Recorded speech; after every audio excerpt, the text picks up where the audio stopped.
Welcome to One Brothas Mind, and I am KD Smooth. Today we will question and challenge popular information and views from a B1 perspective, while we expose the real facts you need. We do this to strengthen your logical, critical, and discerning thinking skills, because in today's world, hard choices are mandatory and they come with consequences. So you need all the information. And at One Brothas Mind, we do this from a B1 Yeshua the Christ follower's perspective. Now, if you're not ready, you better get ready with KD Smooth at One Brothas Mind. Welcome, ladies and gentlemen. It's KD Smooth coming back at you with a new report. I pray you all are doing well. Shalom, family. In today's report, we are going to discuss this issue on your screen. New York high school students' school closed to shelter immigrants because of inclement weather. Once again, New York high school students' school closed to shelter immigrants due to inclement weather. Say what again? Say what again? I dare you. I double dare you. Yeah, family. This story just dropped like yesterday. Okay? Wow. Okay, let's dig into this. Before we do, please remember to smash the like button, go ahead and hit the like button right now if you appreciate our content here at One Brothas Mind.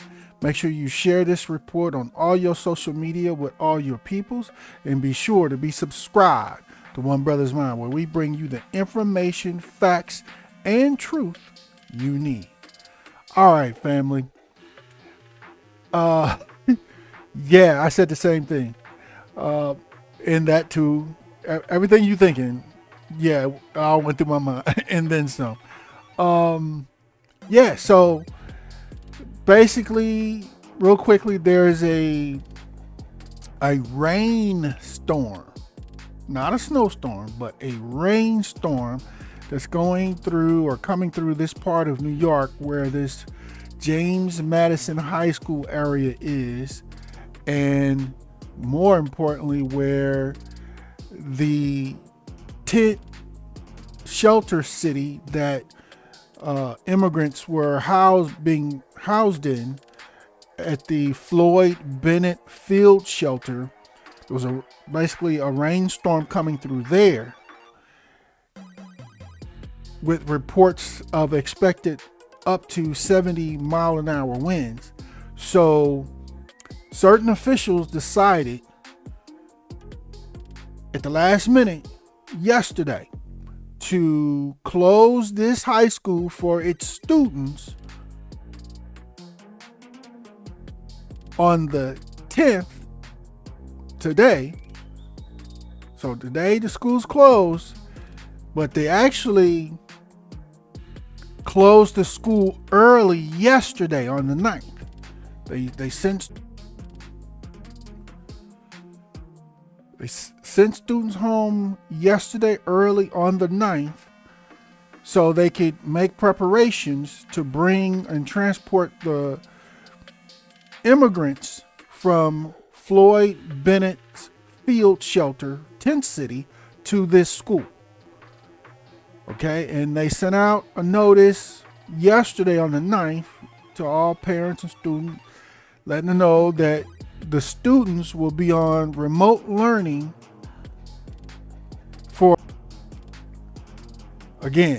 they would be on remote learning for the 10th today. So, yeah, while this storm that's coming through apparently passes through. And supposedly, right after the storm passes through, the immigrants are going to be transported back to Floyd Bennett's field shelter, where they came from. The school's supposedly going to be cleaned, and then students will be able to return possibly on the 11th as expected. Yeah, that's what's going on right now. That's what's going on right now. They literally closed a high school to house immigrants. Yeah, family.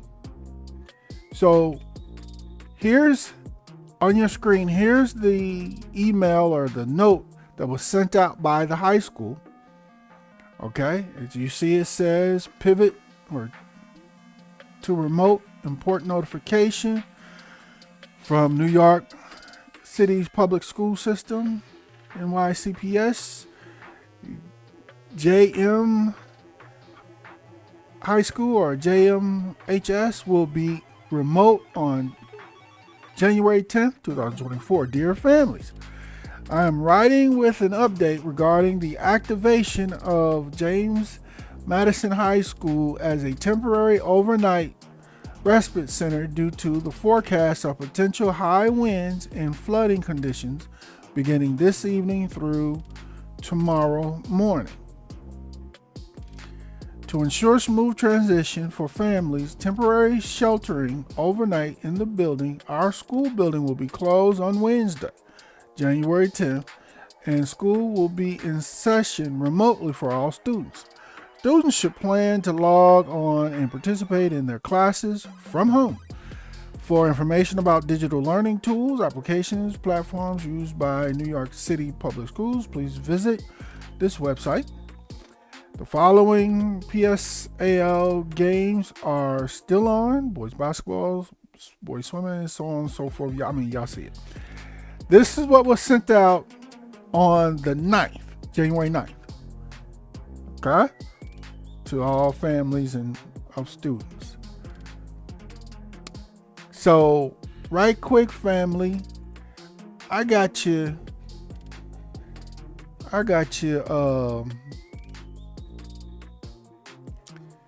literal video here. Give me just a moment. Let me get it together for you of what's going on. See if I can get it to work. All right, this one to act up. There we go.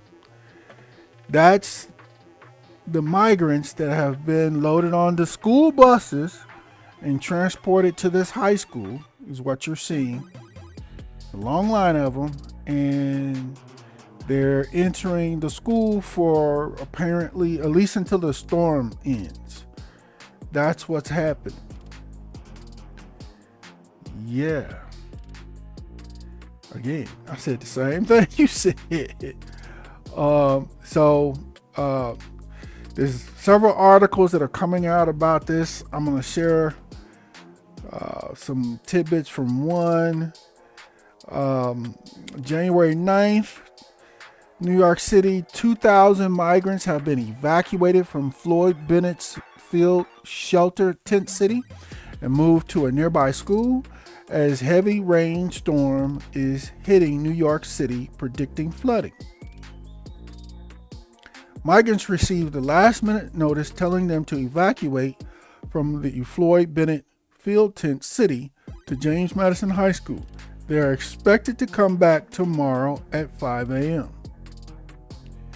Dozens of buses picked up migrants' families from the Floyd Bennett field around 5:30 p.m. yesterday on the 9th and drove them to the nearby high school. Students of James Madison High School were now told to prepare for remote learning. They were notified by email. So, yeah, as y'all can already tell, many parents there are pissed about this. They're upset, and I feel righteously so. One parent said, she is my niece and she is pissed off and shocked about how it was instant. Hey, the school shut down. Students' family members, Charles shared with some outlets. The family received an email this evening notifying of remote studying or learning tomorrow due to weather. Yeah, so many students are asking, and parents, why would they move us and then put us back here? Well, actually, these are some of the statements from some of the immigrants. Why would they move us and then put us back here just to have the same problem again? A migrant father of 4 spoke as he rushed to the bus outside at the Floyd Bennett Field to head to the school. Migrant families are being moved from Tent City shelter until tomorrow due to the rainstorm. So even the migrant families are like, "What? This is kind of dumb. Why are y'all moving us around so much?" The article goes on. I mean, you can find this article. A lot of people are there's a lot of articles, let's say this, that are being put up about it. Yeah, family. Yeah, this is really happening today, right now. So be clear, from One Brothas Mind, this is in no way my attempt at throwing any shade at our immigrant brothers and sisters. As I've said in all my reports on this issue, the U.S. has been jacking up their governments and countries in all these places where most of our immigrants are now coming from, especially crossing the southern border, for decades. And these countries and people are just struggling and fed up, and they don't have very much opportunity there. The economies are jacked up, and so they're making their way to immigrate into the U.S., for better opportunities, a better chance at a more secure life. So I say welcome. It's kind of like the chickens coming home to roost, can we say, but with that being said, family, how would you feel if you got a call that says your child's school is closed tomorrow because we're moving them out and we're moving in, at least temporarily, some immigrants and housing them there, and they can just do remote learning? How would you feel? You're literally displacing the children of U.S. tax-paying citizens from their school to provide safety and assistance for immigrants, legal, some, and some, or many would argue, most illegal. Yeah, that's what's going on right now, family. So, I mean, there's a lot of concerns here. A lot of concerns. I know it's just basically for an overnight shelter, but that's this time, okay? Which is bad enough. Winter is just now really finally kicking in here in the U.S. And y'all know in many places, especially there in New York and in the Northeast, they get hit with storms that, that last for several days, if not several weeks. So what's going to happen then?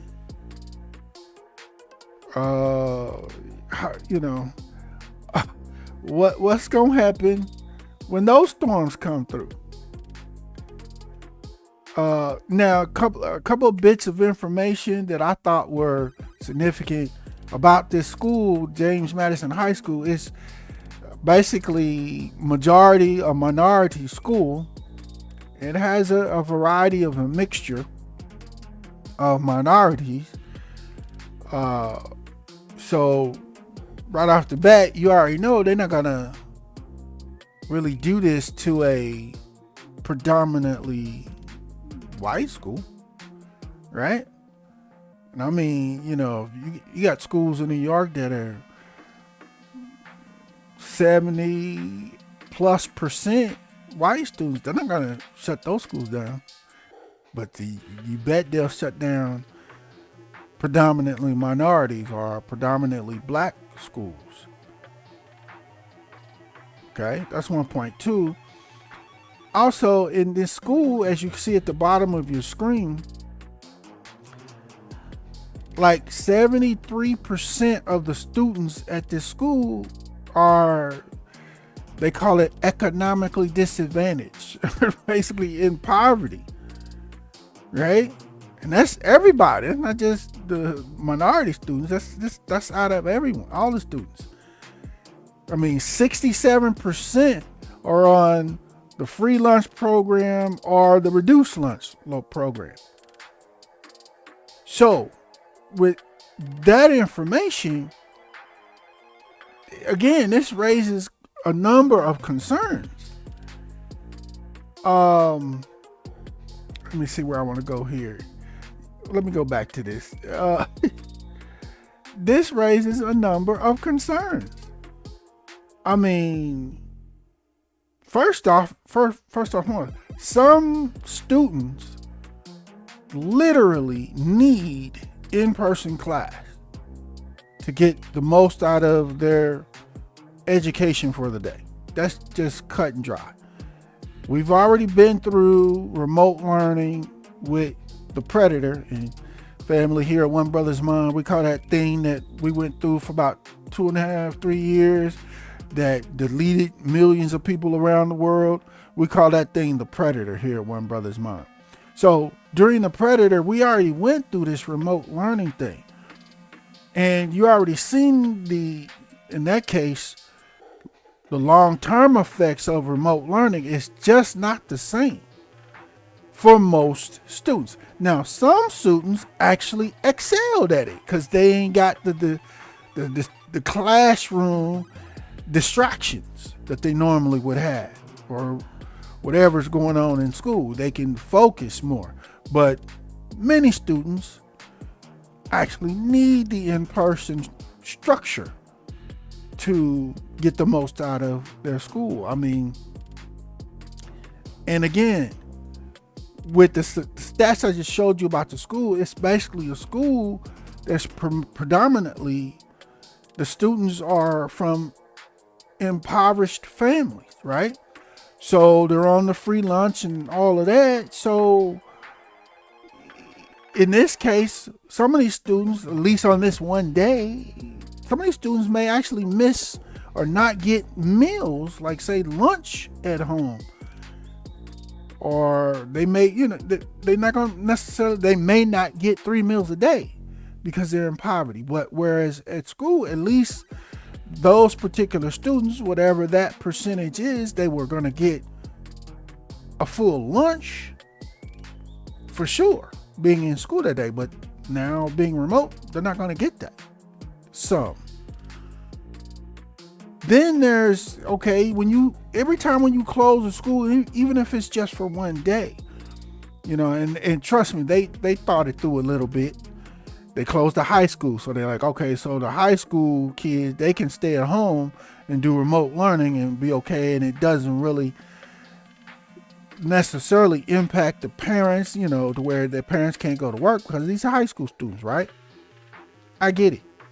But what about the special needs students? The disabled students? Now, those parents have to miss work. They have to miss a day's work.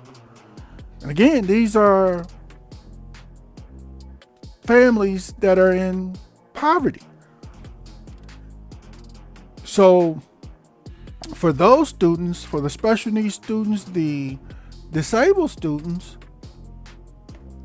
their parents' day or a couple of days is going to significantly be disrupted. They have to stay home, many of them, with their children because they can't, the special needs or disabled students can't stay home by themselves.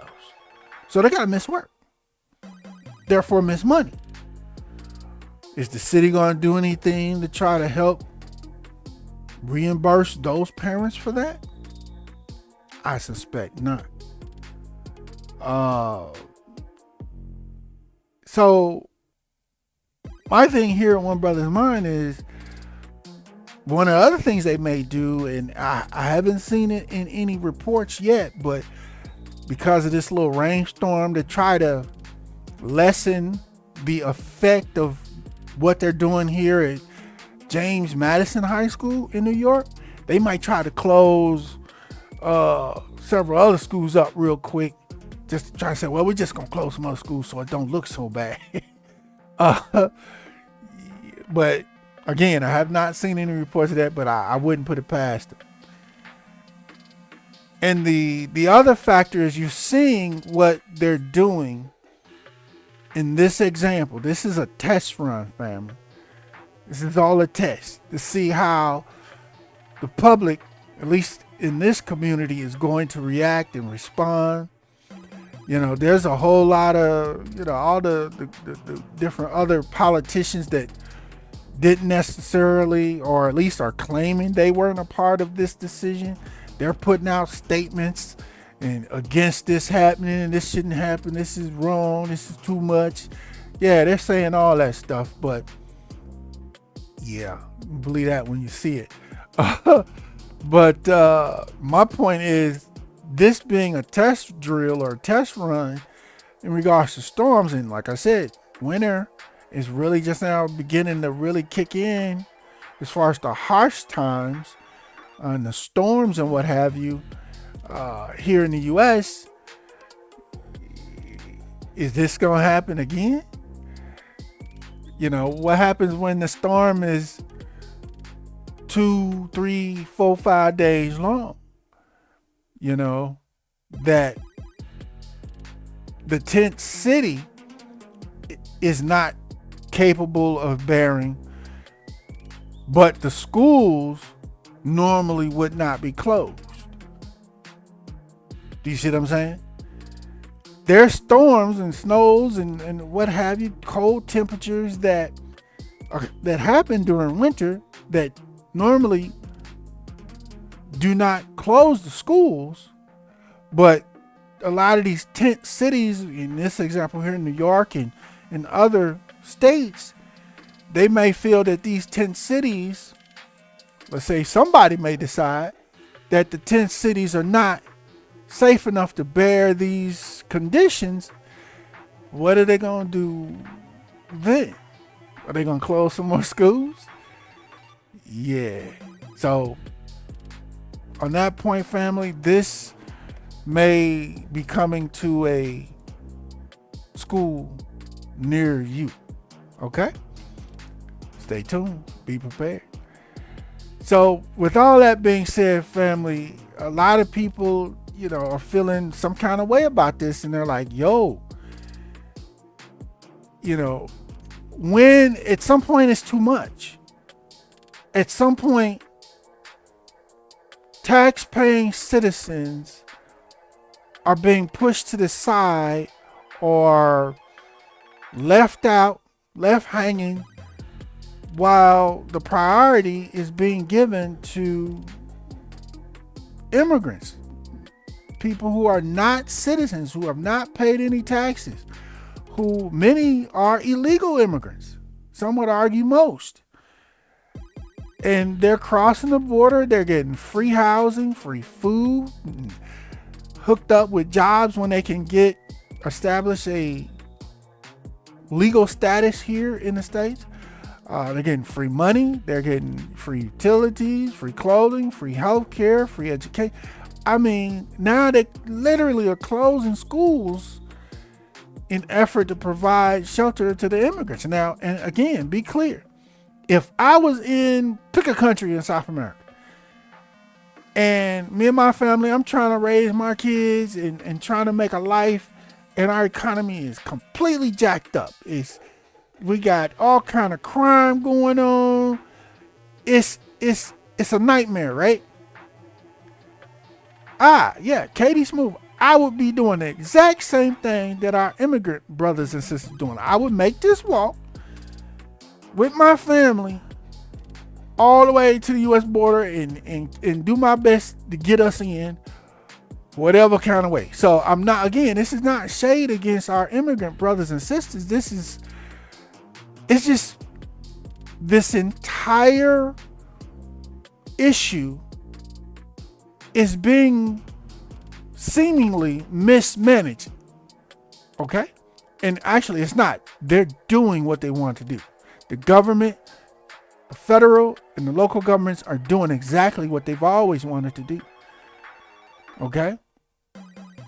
I go into more detail about that issue and explaining why that is on other previous reports. But at some point, and in this case, citizens here in this community in New York, they chiming in. They social media is popping right now. They like, wait, no. A whole lot of citizens are taking that stance. And if I lived in New York in this community, I would feel the exact same way. No, you got to do something else. You can't shut our kids' school and education down, whether it's one day or for a week or whatever it may be.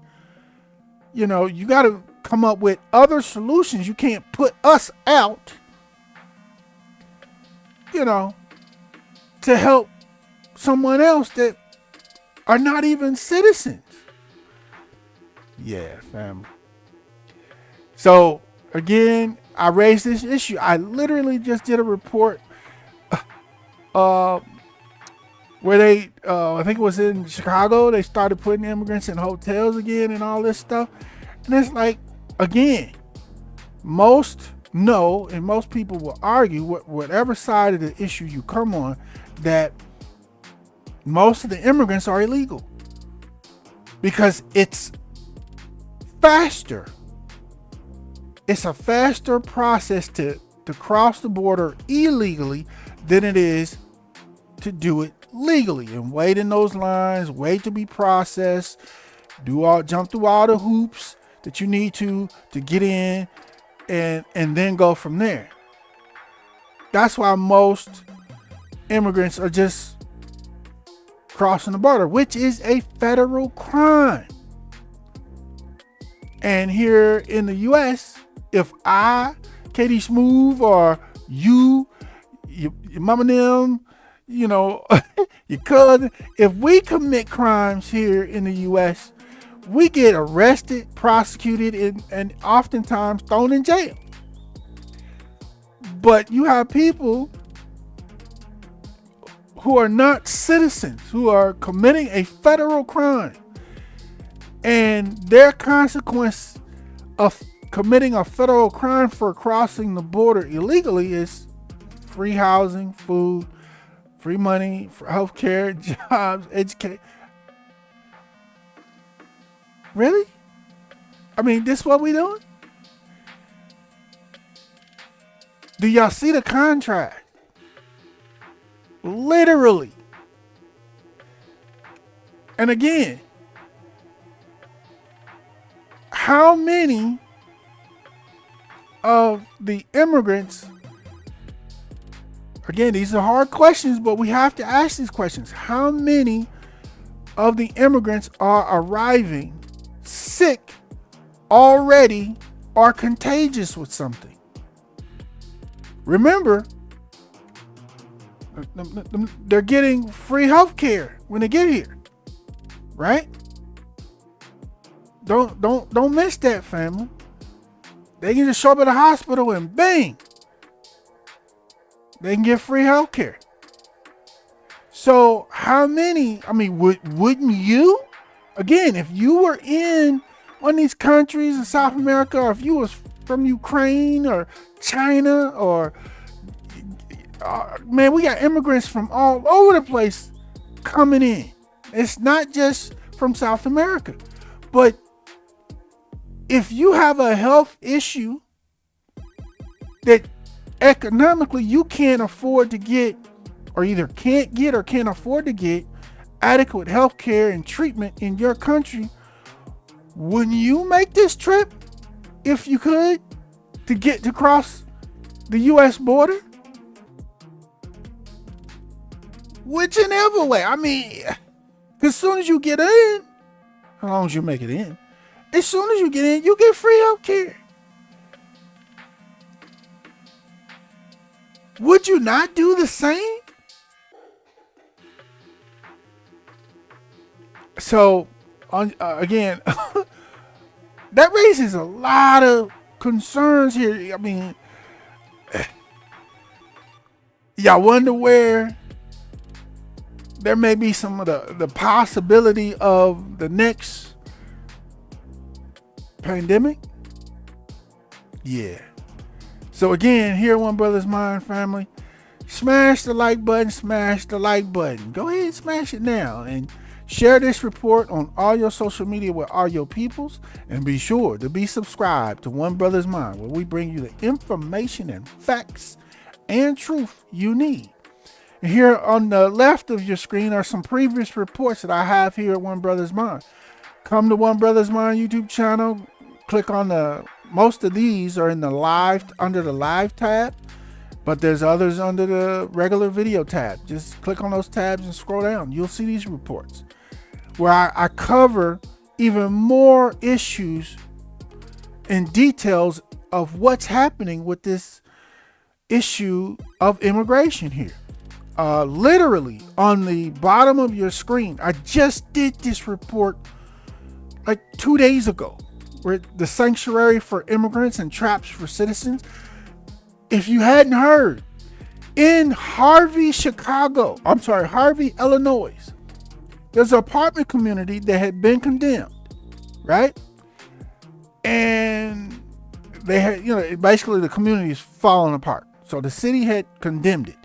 The owners had notified the residents that they needed to vacate the apartment community back since like October, right? But many of these residents are on Section 8. So a lot of the residents that are on Section 8 have yet to find, new location, new homes to go move to, because they have to use their Section 8 voucher. Okay. And as y'all know, throughout all the pandemic and everything, many landlords got out of the Section 8 business. So there's far less Section 8 rentals available everywhere in all states. So it's harder for Section 8 tenants to find new housing, right? So that ain't the problem. The problem is the landlord or whoever sent crews into the apartment community, and they literally started boarding up the windows and doors of these apartments while tenants were still inside. Say what again? Say what again? I dare you. I double dare you. Again, I just did this report 2 days ago. Go to One Brothas Mind and check that out. I go into all more detail as far as what happened there. This just happened like in the last week approximately. Okay, so family, there's a lot of tough questions that have to be asked. And again, I got even more reports here at One Brothas Mind where I go into the different effects and details surrounding this issue of immigration and what's happening right now. You can view all of these at One Brothas Mind. Most of these show up in the live tab, some of them in the video tab. But go there to scroll down. Hey, if you're not really thinking these things through, these reports will help you really look at what's really happening. There's a difference between the assistance that immigrants are getting versus the assistance U.S. citizens are getting. Yeah, family. So One more time. As the old saying goes, when communities and cities, or when white people catch a cold, family, y'all know, black people catch the flu. So this immigration issue is having significant impact on our community, family. And again, I go into more details of why and how that's happening, as well as I provide solutions of things that we need to be doing now to secure ourselves. And why? Because, family, we're being removed, replaced, and exterminated as a part of this immigration issue. Family, we have to wake up, and wake up now. And this concludes this broadcast for One Brothas Mind. We thank you for joining us. And as a part of the new Black media, B1 choices are mandatory, and being on code is required. But never fear, Yeshua the Christ is with you always. Shalom.